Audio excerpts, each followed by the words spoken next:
আসসালামু আলাইকুম ওয়া রাহমাতুল্লাহ। আজ আমরা আলোচনা করব পোস্টমর্টেম বা ময়নাতদন্ত করা কি জায়েজ। এ সম্পর্কে জানতে হলে ভিডিওটি শেষ পর্যন্ত দেখার অনুরোধ রইল। মানুষ জীবিতাবস্থায় যেমন সম্মানিত তেমনি মৃত্যুর পরও সম্মানিত। ইসলামী শরীয়তে কোনো মানুষ মারা গেলে দাফনের আগ পর্যন্ত মৃতের দৈহিক মর্যাদা সুনিশ্চিত করা জীবিতদের দায়িত্ব। হাদিস শরীফে নবীজি সাল্লাল্লাহু আলাইহি ওয়াসাল্লাম বলেন, মৃতের হাড় ভাঙা জীবিত অবস্থায় ভাঙার মতোই। বোঝা গেল মৃত্যুর পর মৃতের কোনো রকম অসম্মান হয় এরকম আচরণ করা যাবে না। এখন কোনো মানুষ যদি অ্যাক্সিডেন্ট করে বা রহস্যজনকভাবে মৃত্যুবরণ করে, তখন কি তার মৃত্যুর কারণ শনাক্ত করার জন্য পোস্টমর্টেম বা ময়নাতদন্ত করার সুযোগ আছে? এতেও তো মৃতের অসম্মান হচ্ছে, কিন্তু আবার করতেও হচ্ছে।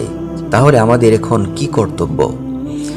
এ ব্যাপারে ইসলাম বিশেষজ্ঞদের বক্তব্য হলো, পোস্টমর্টেমের মাধ্যমে ডাক্তারি পরীক্ষা নিরীক্ষা অনেক সময় শরিয়া প্রয়োজন ছাড়াই হয়ে থাকে। যদি শরিয়া প্রয়োজন ছাড়া করা হয় তাহলে তা নাজায়েজ। বিশেষ কোনো শরিয়া প্রয়োজনে যদি করতেই হয় তাহলে তা শরীয়তের নির্দেশনার ভিত্তিতেই করতে হবে। যেমন সতরের ব্যাপারে সতর্ক থাকা এবং মৃতের সম্মানের প্রতি সজাগ থাকা অপরিহার্য। অনেক সময় অপরাধ নির্ণয়, অপরাধের ধরন এবং অপরাধী চিহ্নিত করার জন্য ময়নাতদন্তের প্রয়োজন হয়। এমত অবস্থায় প্রয়োজন অনুযায়ী ময়নাতদন্তের অবকাশ রয়েছে।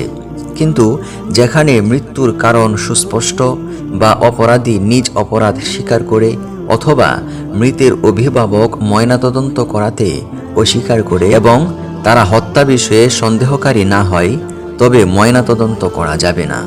আল্লাহ তাআলা আমাদের বুঝার তৌফিক দান করুন। ভিডিওটি যদি একটু ভালো লেগে থাকে তাহলে ভিডিওতে একটি লাইক ও চ্যানেলটি সাবস্ক্রাইব করে দিন এবং বন্ধুদের কাছে ভিডিওটি শেয়ার করে দিন। ভালো থাকুন, সুস্থ থাকুন। দেখা হবে নতুন ভিডিওতে।